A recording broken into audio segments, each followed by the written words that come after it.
Bonjour, 23e édition de Bienvenue à la Comfi. Il y a longtemps que je n'en ai pas fait, donc j'ai pas mal de sujets à vous entretenir. À la veille du 1er mai, c'est-à-dire la fête internationale des travailleuses et des travailleurs, et qui, évidemment, est dans un contexte social et économique pour le moins catastrophique pour le pays et puis pour la plupart des Français.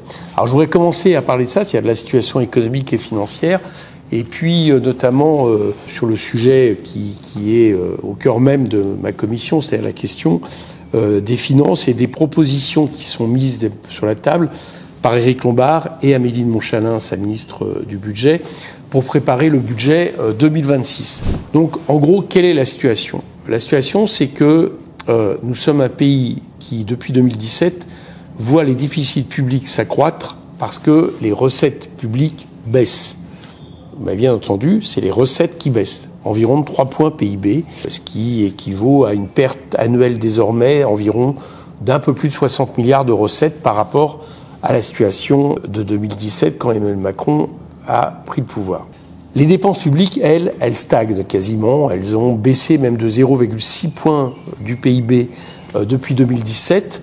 Et d'ailleurs, il y a une étude assez révélatrice qui vient de sortir de FIPECO, de l'économiste François Eccal, qui est un économiste, somme toute, orthodoxe, libéral, loin des LFI, mais qui confirme que la France est bien championne d'Europe des déficits dans la zone euro, mais que ces déficits, elle a une singularité, c'est que ces déficits sont accrus principalement, justement, par cette question des recettes.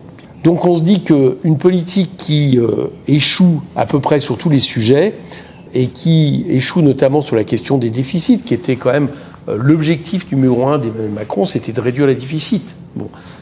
Une politique qui échoue parce qu'on a baissé les recettes, on pourrait s'attendre à ce qu'on corrige le tir. Bon.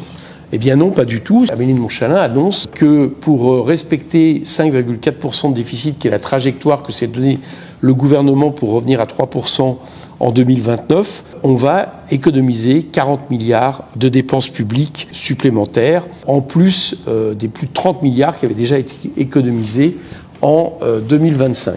Mais notez tout de suite une chose, c'est que quand vous baissez les dépenses publiques à ce point-là, eh bien, ça a un effet récessif sur l'économie très important, surtout quand votre économie, notamment en lien avec la situation internationale, va plutôt mal. L'an dernier, on a estimé comme ça qu'on avait très certainement baissé la croissance de 0,5 points uniquement avec les mesures prises par le gouvernement Barnier et Bayrou.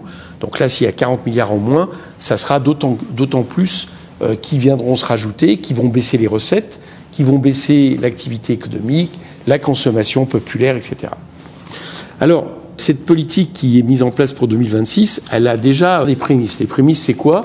C'est que, à peine avons-nous adopté le budget 2025, celui qui est en cours actuellement, enfin adopté est un grand mot, puisque vous savez qu'il est passé par 49.3, comme tous les budgets depuis 3 ans, que la ministre, Amélie de Montchalin, a déjà annoncé des correctifs, tout simplement parce que la croissance n'est pas au niveau du tout de ce qui avait été annoncé par François Bayrou.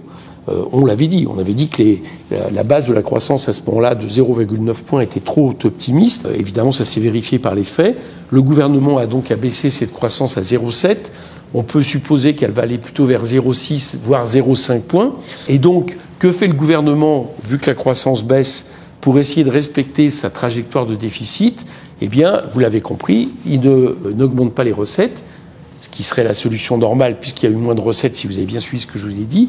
Non, il propose déjà d'abaisser les dépenses publiques de 3 milliards. Voilà, il a déjà annoncé 3 milliards d'annulations de crédit ces jours-ci, et qui ont des impacts très forts. Par exemple, c'est près de 300 millions d'euros pour le ministère de l'écologie, qui fait que pour 2025, le ministère de l'écologie, par rapport à 2024, aura perdu 20% de ses moyens. De l'aide au développement qui avait déjà été fortement impacté, qui là été impacté encore, lui verrait ses moyens baisser de 30%, etc., etc. Donc c'est à la fois, on répond moins aux besoins des Français, mais vous avez compris, on a un effet récessif, d'autant plus que Amélie de Montchalin nous dit qu'en même temps, elle va geler 7 milliards d'euros de crédit, plus 1 milliard sur le budget de la sécurité sociale. Ça veut dire quoi, geler ? Ça veut dire que vous empêchez les ministères de les dépenser, et qu'à la fin de l'année, vous regardez si vous les annulez ou pas. Alors, je vous le dis à l'avance, vous verrez qu'ils seront annulés. Alors vous me direz, mais pourquoi elle fait ça en 2 temps? Elle fait ça en 2 temps parce qu'il y a une règle qui fait que vous ne pouvez pas annuler plus de 1,5% des crédits votés sans passer par un projet de loi de finances rectificatif. Et qui dit projet de loi de finances rectificatif dit vote de l'Assemblée. Comme l'Assemblée, en général, ne vote pas les budgets de l'État, ça veut dire 49.3, et donc risque de motion de censure. Donc pour ces raisons, on a un gouvernement qui, comme l'an dernier, le gouvernement de l'époque, qui était le gouvernement Attal, utilise un subterfuge qui est le fait de passer par ces gels de crédit qui, à la fin, deviennent des vraies annulations. Bon. Alors déjà, un premier mot là-dessus, c'est une fois de plus un vrai problème démocratique. Pourquoi ? Parce que quand il n'y a pas de PLFR, l'Assemblée ne peut pas mettre la question des recettes sur la table. On ne peut pas nous dire « Ok, vous avez un problème de déficit accru parce qu'il y a moins de croissance. Donc nous, ce qu'on vous dit, c'est que augmentons les impôts, par exemple, des ultra-riches, au moins de manière temporaire. On n'a pas le droit de le faire. On est obligé, à la fin de l'année, de ne regarder que la baisse des dépenses publiques. Donc c'est une façon d'éviter que soit posée la question des recettes, puis c'est une façon d'éviter la censure. Donc moi, je ne suis pas d'accord avec ça, et ça, c'est une chose que j'ai demandé depuis 2 jours, c'est-à-dire j'ai demandé qu'il y ait un projet de loi de finances rectificatif, vu que le budget est en train de se transformer de manière très forte par rapport au budget initial adopté par 49.3, et je souhaite qu'au printemps ou au début de l'été, il y ait ce PLFR mis sur la table. Je ne suis pas sûr d'y arriver, mais au moins on aura une fois de plus mis le doigt sur une forfaiture démocratique et une manière pour le gouvernement d'éviter les débats. Sur toutes ces questions qui montrent bien que le problème numéro 1 en France, c'est la question des recettes, je voudrais tordre le cou à certaines fake news du gouvernement et qui se répandent et qui sont souvent, malheureusement, peu contestées par les journalistes, sans doute parce qu'ils ne regardent pas les bons documents. Bien. Qu'est-ce que le gouvernement nous dit en général quand on lui dit qu'il faut toucher les impôts? Ils nous disent 2 choses. Hors de question d'augmenter les impôts des Français, notamment des classes moyennes et classes populaires. Ça tombe bien, c'est pas ce qu'on veut faire. On n'a jamais demandé d'augmenter les impôts de ceux qui ont vu leurs impôts augmenter. On a demandé d'augmenter les impôts des ultra-riches et des très grandes entreprises qui ont eu des cadeaux fiscaux, je ne vais pas revenir dans le détail, je vous en ai souvent parlé, depuis 2017 de manière éhontée, qui fait que, en gros, on perd des dizaines de milliards d'euros par an. Voilà. Et puis deuxièmement, il y a une autre contre-vérité que Madame de Montchalin a répétée ce matin sur les 4 vérités de France 2, qui est de dire dans le pays record du monde des impôts, nous ne pouvons pas nous permettre de créer de nouveaux impôts. Alors c'est une fake news. Voilà, il faut que vous le sachiez. Ces choses lancées comme des évidences, sans être contredites par des journalistes, sont des choses fausses.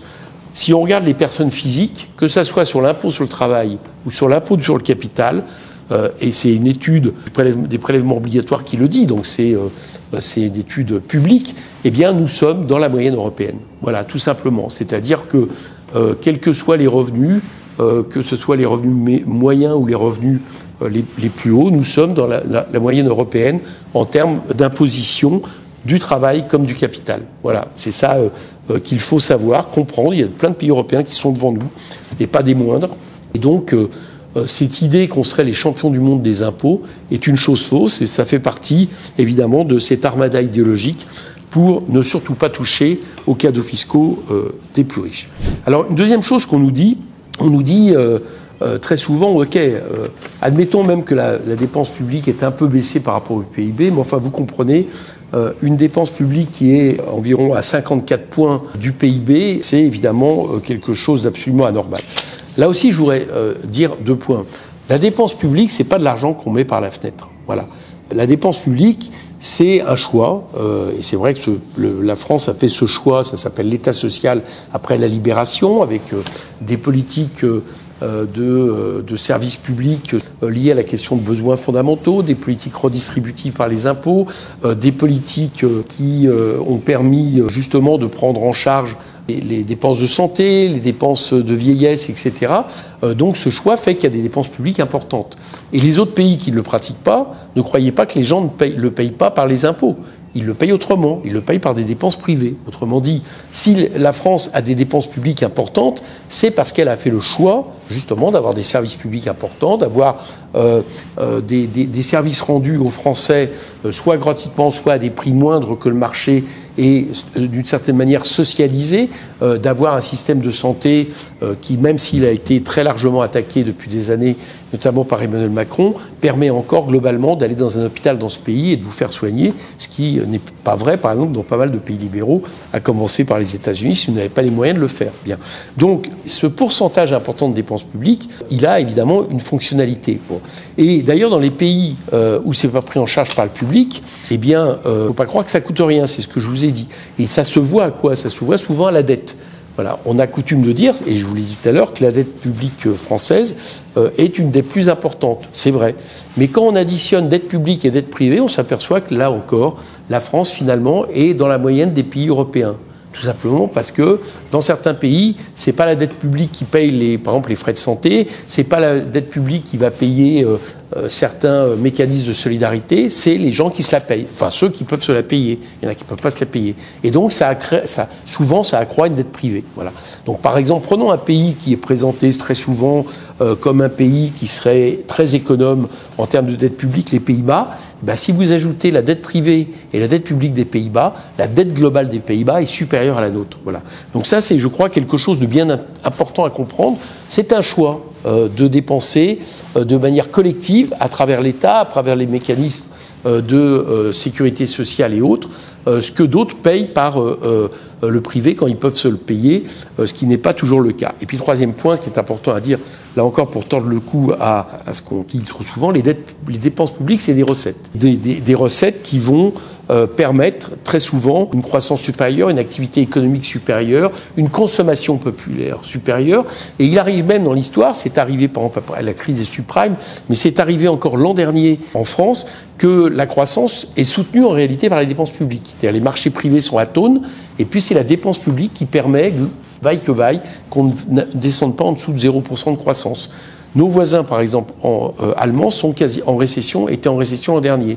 Pas nous, parce que vous aviez des mécanismes de dépenses publiques et des mécanismes de solidarité qui faisaient en sorte que la consommation populaire en France n'a pas complètement craqué et a permis de maintenir un peu de croissance. Voilà. Donc, c'est important d'avoir bien ça en conscience. La dépense publique, elle sert à répondre aux besoins des Français, mais elle sert aussi, j'allais dire, à soutenir l'économie. Alors, je vais prendre un exemple là-dessus pour vous dire à quel point les politiques budgétaires financières menées depuis des années, notamment l'année dernière, sont évidemment un problème de fond pour des besoins fondamentaux. Je prends l'exemple du logement. L'exemple du logement, l'an dernier, le budget 2025, c'est 1,5 milliard de baisse de dépenses pour le logement. 1,5 milliard. Bien. Et là, il y a des chiffres qui viennent de sortir qui disent, et c'est quasiment inédit pour la Ve République, qu'aujourd'hui, il y a moins d'une demande sur 10 de logement social qui est satisfaite dans le pays. Les deux ont évidemment un lien. Bon. Et évidemment, ça a un lien à tout niveau, parce que les gens qui ne peuvent pas se payer de logements sociaux vont dans le privé. Donc du coup, les prix, comme il y a une forte demande, les prix du privé augmentent, et ça fait monter le prix du logement, notamment la part du logement dans le pouvoir d'achat des familles, qui ne cesse de monter en France depuis des années, et donc ça crée une bombe sociale évidente. Bon, cette question du logement social qui est vraiment trop peu important, et c'est évidemment lié à la question des dépenses publiques, il a une autre incidence. C'est que si vous décidez de construire plus de logements sociaux, vous faites travailler les entreprises du BTP. C'est aussi simple que ça. Vous faites travailler un certain nombre d'entreprises privées. Donc, cette mesure-là, c'est-à-dire baisser de 1,5 milliard le budget du logement dans le pays, non seulement ça a un effet, par exemple, sur le logement social, non seulement ça a un effet sur l'augmentation du prix de l'immobilier dans le pays, mais ça a aussi un effet sur l'activité économique. Voilà pourquoi, évidemment, ces politiques qu'on nous propose l'an prochain sont des politiques qui sont absolument catastrophiques. Alors, c'est des politiques catastrophiques, ces politiques qui ont consisté à faire des cadeaux fiscaux au capital de façon à attirer les capitaux en France en pensant que ça va aller faire de l'investissement et de l'emploi. Pour les raisons que je vous ai dit, c'est que ça prive l'État de moyens importants qui ne permettent plus d'investir. Mais en plus de ça, ça n'a pas eu du tout les effets escomptés. On nous avait dit, par exemple, en mars dernier, vous avez Bruno Le Maire qui explique que l'industrialisation du pays, la réindustrialisation du pays, c'était à une usine Renault en Normandie, est un des grands succès de la politique économique d'Emmanuel Macron. Bon. Un an après, on constate que c'est totalement faux. On est en train de vivre une désindustrialisation massive qui était déjà vraie au moment où le ministre parlait, puisqu'il y avait moins d'emplois industrielle dans le privé qu'en 2017. Et il y avait pas mal de sujets qui le montraient, mais c'est encore plus vrai maintenant, depuis que la crise internationale nous a rattrapés, puisque vous avez moins d'ouverture d'entreprises industrielles que de fermeture, parce que vous avez des plans de licenciement massifs qui sont en train d'arriver, et qu'on voit bien que ce problème de l'industrie en France est de nouveau posé. C'est pareil un peu sur tous les résultats. Le taux de pauvreté en France a augmenté, le taux de chômage repart à la hausse, on pense qu'il y aura à peu près 8% de chômeurs à la fin de l'année. La productivité est très faible, elle a baissé de 8% l'an dernier, et ça a un effet très clair, c'est que quand la productivité baisse, la plupart des entreprises licencient à partir de là parce qu'ils estiment qu'ils ont trop de salariés par rapport à ce qu'ils sont capables de produire, et donc ça explique aussi en partie les plans de licenciement, et vous avez comme ça à peu près tous les voyants économiques qui sont rouges.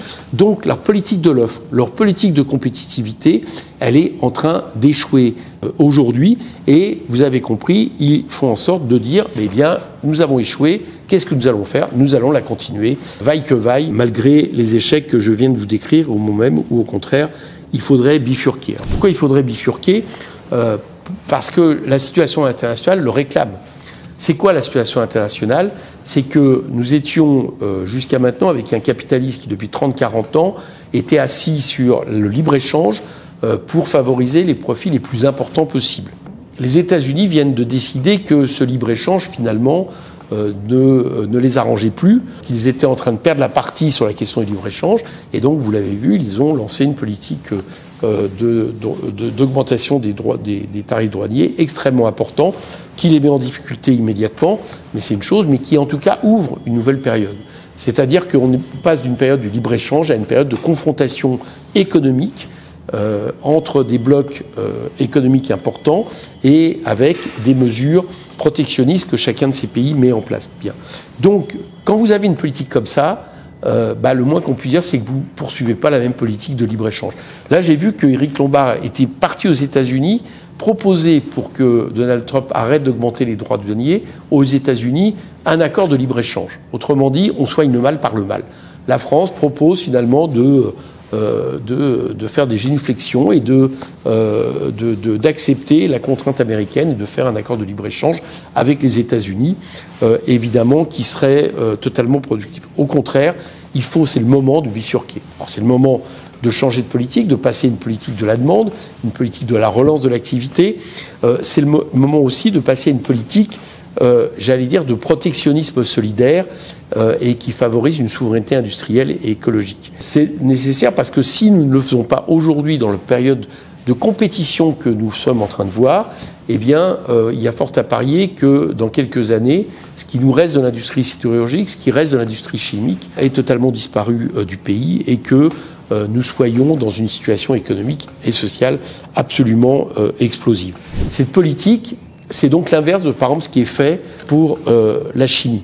J'étais il y a quelques jours à côté de salariés de Vancorex. Vancorex, c'est une entreprise iséroise de la chimie qui fait notamment des composantes absolument essentielles pour la défense et l'aérospatiale, et dont le patron précédent a décidé, en gros, de liquider cette entreprise. Elle est absolument essentielle pour les secteurs, je vous ai dit, mais aussi parce que la plateforme chimique sur laquelle elle est adossée travaille d'une manière un peu en domino. C'est-à-dire que si vous touchez une entreprise, vous touchez en général l'entreprise d'à côté qui va par exemple assurer la sécurité en matière de produits de ce pays, le recyclage. Enfin, il y a tout un écosystème qui dépend des uns des autres. Vous fermez une entreprise, il y en a d'autres qui ferment à côté. Bien. Eh bien, cette entreprise Vancorex, indispensable stratégiquement, qu'est-ce qu'a répondu le gouvernement? D'abord, il a dit une chose, il a dit non, c'est pas indispensable parce qu'on fait les mêmes composantes en Allemagne. Donc je crois qu'on n'a pas vraiment la même logique quand on parle j'allais dire, de souveraineté industrielle. C'est bien, les Allemands le produisent peut-être, mais je ne suis pas d'accord d'être dépendant des Allemands, notamment pour des composantes qui rentrent dans la dissuasion nucléaire, par exemple. Bon. Et puis en même temps, la solution qui a été préconisée, alors que les salariés de l'entreprise parlaient de nationalisation, ça aurait coûté 100 à 300 millions par an sur 10 ans, mais avaient aussi finalement proposé une reprise en main par une coopérative ouvrière de l'entreprise qui tenait la route, qui nécessitait un peu de soutien de l'État, mais qui tenait la route. Et bien finalement, l'État a choisi de démembrer cette entreprise et de la vendre pour une partie aux Chinois. Bon. Alors là, c'est complètement lunaire, parce que qu'est-ce qui va se passer? Je vais vous le dire. Les Chinois vont prendre les brevets, et puis ils vont partir, et ils vont fermer le dernier atelier qu'ils ont racheté, et Vencorex sera fermé. Voilà aujourd'hui la politique industrielle du pays, et malheureusement c'est aussi vrai sur, par exemple, la sidérurgie, où ArcelorMittal vient d'annoncer 600 suppressions d'emplois, alors même qu'ils ont fait 6 milliards de dividendes sur les 3 dernières années, et ils annoncent aussi des menaces sur leur plus grand site industriel à Dunkerque, où là, il y a 15 000 emplois. Et on risque là aussi, si la France laisse faire le marché, si la France laisse faire le système capitaliste, là aussi, de ne plus avoir que nos yeux pour pleurer sur le système sidérurgique, qui est là aussi essentiel. Donc là aussi, il faut parler de nationalisation. Là aussi, il faut parler d'interdiction des licenciements dans des entreprises qui font des dividendes. Et là aussi, il faut avoir une politique, c'est ce que je vous disais, de protectionnisme solidaire, de planification écologique, parce qu'on peut produire de la sidérurgie et de la chimie dans des conditions meilleures qu'elle est produite ailleurs dans le monde, ce qui est bon pour l'environnement, et que cette politique, elle nécessite d'avoir effectivement des systèmes de protection sur ce qui peut être construit ailleurs. Par exemple, les hauts fourneaux chinois fonctionnent à plein. Bon, et c'est une des raisons pour lesquelles nos hauts fourneaux ont des problèmes, mais c'est aussi un problème d'investissement. La Chine a investi 100 milliards de dollars par an, par exemple, sur l'industrie chimique, contre 25 en Europe et aux États-Unis. Donc, bien sûr, il faut de l'investissement absolument décisif. Alors, vous me direz comment ? C'est assez simple. On met 200 milliards par an d'aide publique aux entreprises dans ce pays, sans contrepartie, sans condition, dont une partie est recyclée en dividendes. Moi, je préfère qu'on remette tout à plat et qu'on regarde réellement les soutiens, y compris par des nationalisations, qu'on peut apporter à des secteurs stratégiques de ce type et qui seraient des soutiens évidemment sous conditions, c'est-à-dire celui de l'emploi, celui de la production et non pas celui de la dividende. Voilà un peu les choses qu'il faut mettre en place et permettre de ce point de vue-là de faire face à la nouvelle situation mondiale. Donc, vous l'avez compris, on remet en question la politique de l'offre et de la compétitivité, on remet en question les cadeaux fiscaux aux très grandes entreprises ou très riches pour avoir les moyens de l'investissement, notamment en matière environnementale, je vais en parler. On remet en place une politique de planification écologique, de souveraineté industrielle et agricole, et pour ça, adossée sur le protectionnisme solidaire.